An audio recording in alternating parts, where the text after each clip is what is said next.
Delighted to be amongst a lot of good friends, but even more delighted to be with the true young brigade here. I didn't realize I'm still young. At least it makes me feel good that somebody thinks I'm still young. But I think it's a delight to see all the youngsters who I'm told are continuously engaged with the Hindu business line and are really interested and involved in knowing what's happening in the business world, in the economy, and more so since I'm told that all of you even pay a subscription to be a part of the digital world that Hindu Business Line has promoted, which is even more interesting because I thought nowadays it's only everything free that matters. Paying for something is probably becoming outdated and old-fashioned nowadays. So it's great to hear and see that we have youngsters amongst us today.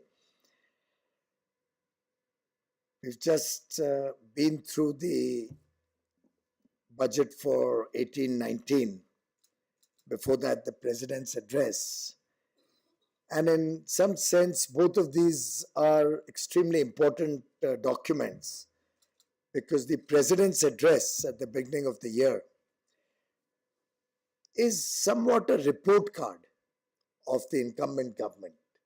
He lays out what has been achieved, what has been done by the government over the previous 12 months and over its tenure in a broader sense. And the budget sets out the vision for tomorrow. And therefore, both these documents have to be seen and read and understood together. We had the privilege of Prime Minister Modi responding to the debate on the President's address in both houses of Parliament. Of course, the Lok Sabha debate was in the midst of a lot of disturbances. The Rajya Sabha debate was with a lot of humor.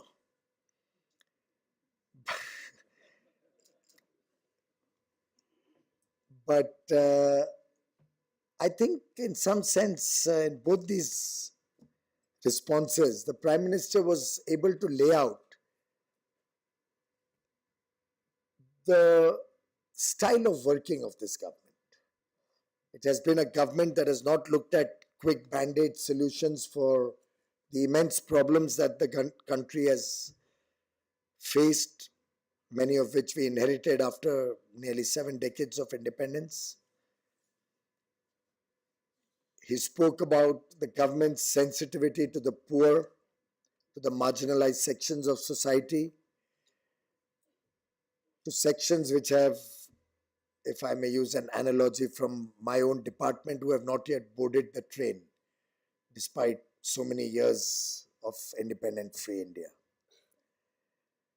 He spoke about the speed with which projects were being executed, the fact that this government is not only looking at outlays, but is more focused on the outcome for every rupee that is spent, as they would say, getting the bang out of every buck that is spent by the government, because ultimately we are spending your money, money that belongs to the people of India, money that many of you have paid in your taxes, money that is collected in different forms from the people for different services provided. He spoke about the fact that it has been a corruption-free government, a breath of fresh air after many years of sensational corruption in almost every area of government. It's been a period of good governance, and governance goes beyond integrity. Governance also means ease of business. It also means better competitiveness when it comes to running your business. It involves the government acting as a facilitator, particularly to the youth of India, when they're trying to become job creators rather than job seekers, entrepreneurs, honest businessmen. And I'm using the word honest with a lot of responsibility, yet realizing that this may not be the best venue to use that word, because it may lead to acrimony or misunderstanding with a lot of my friends.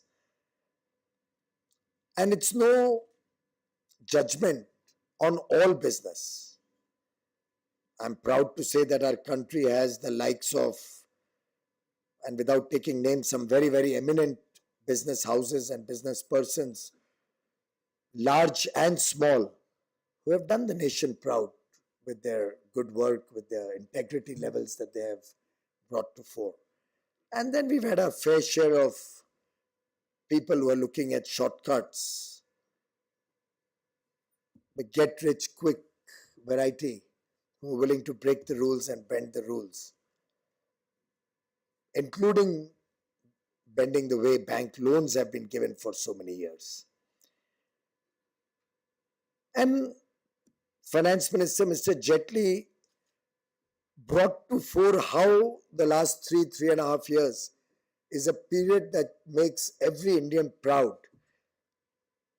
Certainly, no other large country in the world of the size of India has ever attempted a transformational tax reform like GST, ever. We are the first large country to have taken such a bold decision, knowing full well that no government in the world which introduced GST has ever won the next election after that. Knowing full well how unpopular demonetization could have been, Prime Minister Modi, Finance Minister Mr. Jaitley had the ability, and which is why we say policy paralysis is now history. We are looking at prosperity through hard decisions, through bold decisions. And demonetization many times is being belittled as only calculating the amount of currency that came back into the Reserve Bank and the fact that most of it did come back, without realizing the holistic vision behind such a transformational step. And I'm delighted that we have Mr. Shaktikant Das here. He's been a part of the demonetization exercise and the remonetization exercise all through those trying months. And I tell you, it was a delight to see officers like him really hands-on to address issues that came up on a daily basis, on an hourly basis, in a very cool, calm, composed way, addressing the challenges of such a major decision, knowing full well that what we are doing is in the best interest of the country in the long run. And while I can go on and on about the benefits of demonetization, right from the impact it had on terrorist activities, on Naxalite and Maoist activities in the jungles of Jharkhand and Chhattisgarh, to the fact that we were able to bring a lot of businesses into the formal economy from the informal economy where they never paid their taxes. The fact that today we have many more new income tax payers, GST payers, which otherwise were in fact not even willing to consider coming into the formal economy. The fact that millions and millions of our families are now covered by Provident Fund, health benefits under the Employee State Insurance Scheme, actually getting minimum wages without having to pay a cut to the local mafia or the local goon, which had almost become a way of life, for example, in the tea gardens of West Bengal. And I can go on and on to describe and explain the benefits. Look at the fact that 1,000 rupees and 500 rupee notes were being stacked up and stored, not brought into circulation for years altogether, as was reported by the Reserve Bank to us, that nearly 6 lakh crore rupees in high value currency is not in circulation at all, because those serial numbers have never come back into the banking system for many years, possibly stored and stacked away somewhere or the other. Nobody knows. Nearly 6 lakh crore rupees, and ultimately that's national wealth which is becoming unproductive. The fact that many of us are aware that 500 and 1,000 rupee notes in large measure were counterfeit, were duplicate notes, and I think it had almost become common for all of us to go to a bank or to go to a restaurant and get one or two notes back saying that no, this one is a fake note. Now, all said and done, all of that is history. And it could not have been done unless one was willing to really bite the bitter pill. Of course, we recently heard a comment. I, for one, haven't been able to figure it out, but if Hindu BusinessLine can help me, educate me, what was the philosophy behind that comment, I'll be blessed. But I was told, or all of us were told, that the government and the Prime Minister are doing rear view mirror driving. Thank God we take care of the country. We keep a watch on what's happening in the country. We keep a watch on what's happening behind us. Because the kind of economy that we inherited, which was going downhill, if in that economy, when the car is going downhill, if we had pressed the accelerator without looking where we are and what's happening, God forbid what would have happened to this country. I remember when I first learned to drive a car. Since many of you may have been to Mumbai, you may be aware that at Pedder Road, just before Jaslok Hospital, the road goes uphill. And soon after I turned 18 and I was really just getting into the mold of driving the car. It was a very, very rainy day. And I was on the wheel, my father was with me, and Mr. Vajpayee was sitting behind me. And on that heavy rain pouring down, we were trying to go uphill. And I still remember the most important thing was to keep your foot balanced between the accelerator and the brake. If any of you recalls when you first learned to drive, and if you're trying to go uphill, and it's pouring like cats and dogs like it does in Mumbai, you're all the time conscious and looking at the rearview mirror to see that you don't slide down and bang into some car behind you. And therefore, your leg is not on the accelerator or on the brake, because the second leg used to be on the clutch in those good old days of driving with clutches in the car and not automatic driving. So you really had to have your foot balancing the brake and the accelerator to make sure the car is moving upward and doesn't slide back. So you press the brake to stop it from sliding back, accelerate to go up, and that's what is good maneuvering of a vehicle by a decent driver. And I'm very, very happy and proud to say we have our eyes on the rear view mirror. We are watching what is happening. We ensure that every step we take has the desired outcome that we are looking for. And wherever we find that something is not up to the mark or could have been done better, we are willing to reassess, reorient our work. We are not ostrich in our mentality. It's not my way or the highway. If something better comes to our attention, we are happy and delighted to correct it. We are looking at mid-course correction if something is not necessarily right. We have never given excuses that we had a coalition compulsion, therefore we could let away a large scam go by and we just closed our eyes in government, sitting in government. Of course, a lot is being made out that no conviction was made of the accused in the 2G scam.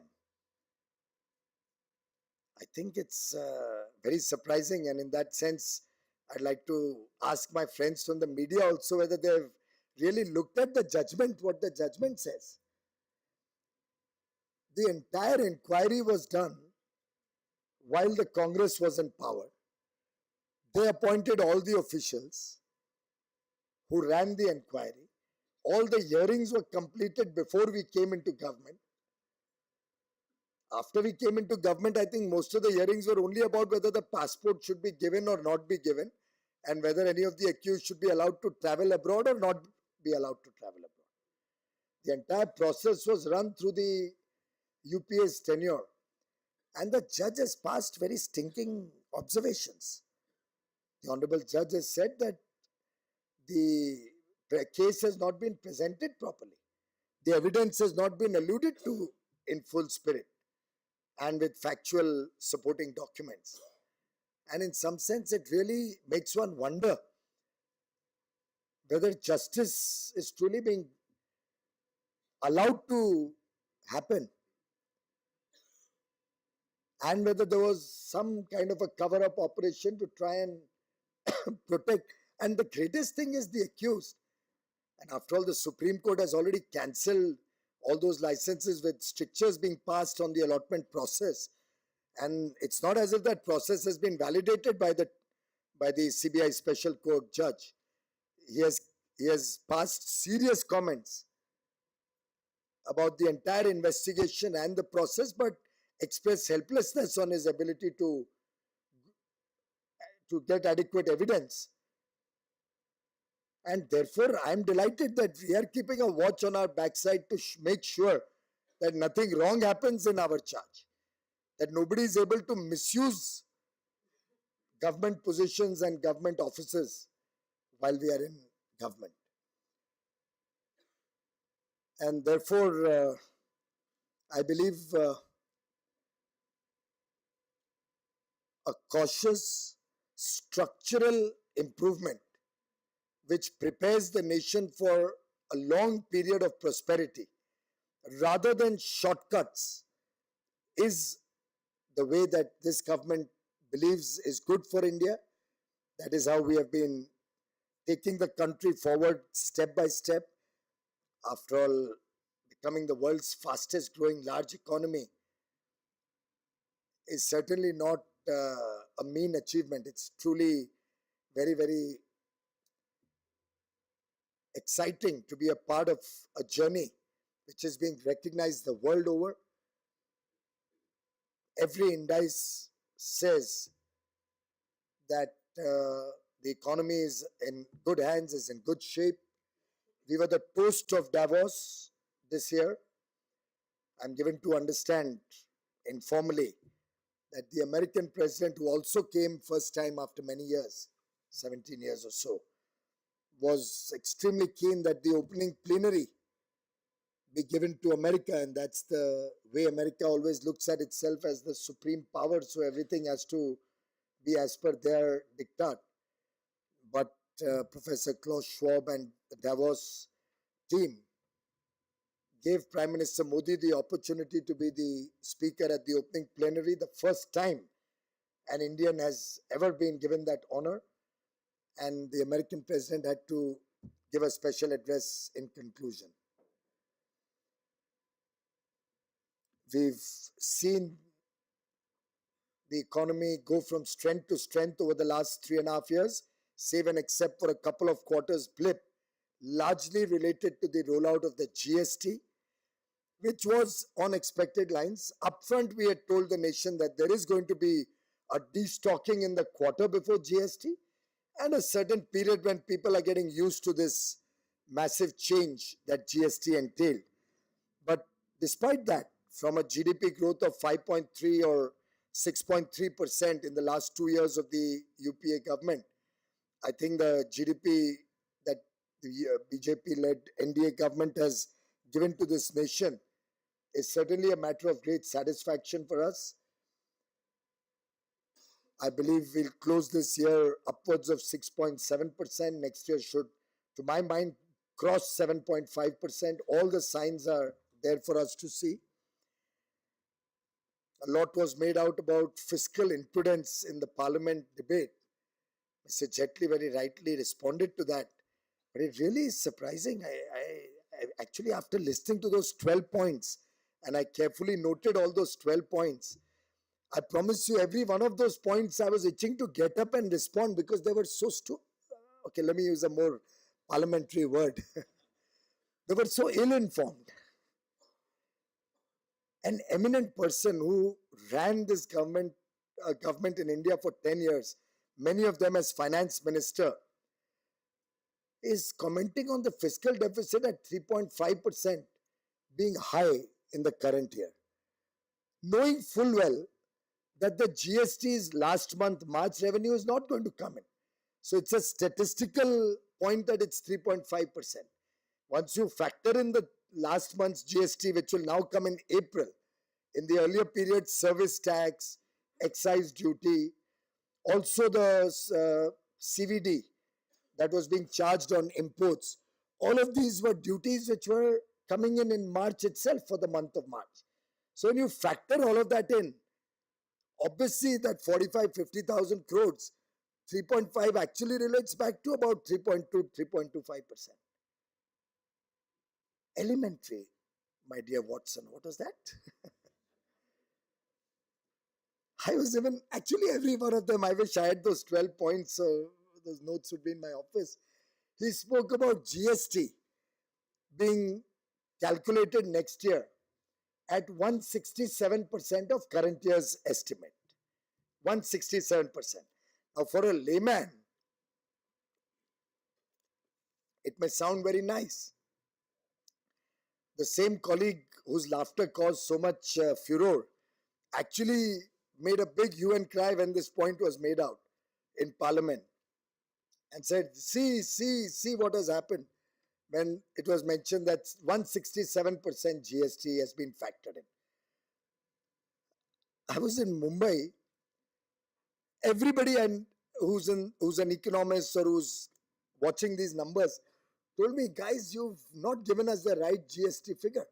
You have certainly kept a 10 to 15% for potential additional revenue, which we don't see in the GST. I said, why should we do that? We've been conservative, and our government always believes in being conservative, which is why we've been able to spend every year more than targeted. It used to never happen in the 10 years before Mr. Modi came in. Every year in the revised estimate, if you'll see what was budgeted and what was spent, you'll see a big variation. The targeted fiscal deficit, revenue deficit, you'll see a big variation. It is only in Mr. Modi and Mr. Jaitley's charge that we've actually seen spending to the extent expected. We've actually seen targets being met. But now any of you can look at it very easily. GST came in July. So the government will get revenue of GST from July to February. As I said, February revenue will come in March, and March will not come at all. So July to February, each one of us here in this room will realize it's 8 months. But of course, a former finance minister may not be able to calculate that very easily. Now, 8-month revenue, when the next year will be 12-month revenue, will straight away become 150%. कुछ गलत तो नहीं बोल रहा हूँ श्रीनिवासन जी? So 8-month revenue, when you get 12-month revenue next year, will become 150% of current year estimate. Right? If you add only 10% to it or 11%, it comes to 167%. In simple maths, it doesn't need a great economist to tell us that. Of course, the fiscal deficit at 5.9% under the UPA was certainly far better than the fiscal deficit of 3.2% that we are targeting this year. That's a fact. I think that's a very good thing. We should actually now, the whole country should start learning economics from the UPA, because it's for the first time in my life I heard that 5.9% fiscal deficit in 2011-12 was more fiscally prudent than 3.2% under Mr. Modi. So this is a new economics. So in the UPA parlance, we'll all have to go back to our business school or economics classes and learn about fiscal deficit once again, because it seems now high fiscal deficit is fiscal prudence and low fiscal deficit is imprudence. But then, like he rightly said, that is what Harvard taught him. I think he mentioned Harvard in his speech also. But probably that's what Harvard taught him. And in that sense, no wonder that most dropouts of Harvard do better than those who complete their degree at Harvard.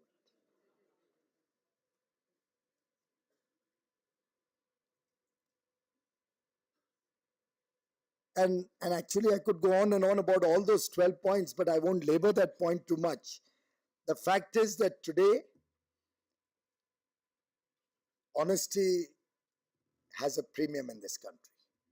And I think that is what the youth of India were craving for years and years.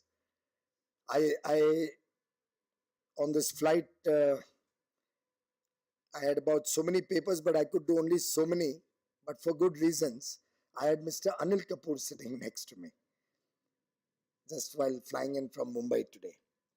And I couldn't help but telling him, and then of course we got into a conversation about the country and where we are headed. And I must say it was nice to see the kind of passion and enthusiasm that a film personality had about the country. But I still remember, and he mentioned to me that the year was about 2000 when the movie Nayak had come in. I don't know if any of you have had the chance to watch Anil Kapoor's Nayak. I'm not getting paid to do a publicity or a promotion of that film. But I still remember my son, who was then a very, very young child, the influence that that movie Nayak had on my son. And I was telling Mr. Kapoor that I won't be surprised if my son Dhruv has seen Nayak not less than 100 times. Not less than 100 times, and I say this with full responsibility. That was the impact that that movie Nayak had on him. And what was Nayak? It was all about the despondency that the youth of today feels with the way things were happening in the country for the last 50, 60, 70 years. The anger in our youth when they see that corruption has become a way of life, it's accepted to pay a bribe and get your work done. It's a normal activity that doesn't shock any of our conscience anymore. And how one individual literally fighting corruption for one day became an excitement for a young mind barely 10 years old, and almost becoming like a role model. To my mind, the country today is happy that we finally have a leader who's willing to move beyond populism, understand the agony of poverty, understand the problems that are naturally associated with corruption, black money, evasion of taxes, and how these issues ultimately impact the common man. Because, as he rightly pointed out, one must remember that every time we are evading even a single rupee of tax, every time we are bribing to break the queue or get some benefit not due to us, every time we are giving a false certificate to get a benefit, we may actually be depriving of a child in a remote village from getting electricity in his home. We may actually be depriving a poor woman of her ability to cook with clean LPG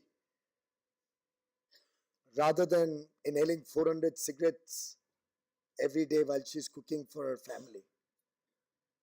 Every rupee of tax that we evade may actually deprive somebody from getting health care, which he truly deserves, or a farmer from getting a reasonable basic income, which can help him take care of his family.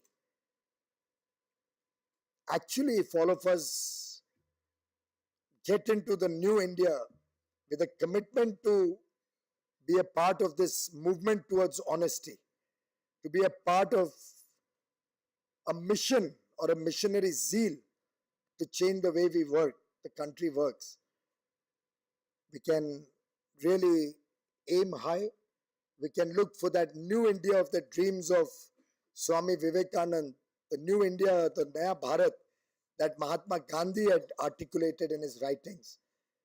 And I invite all of you to be a part of that new India. Work for it,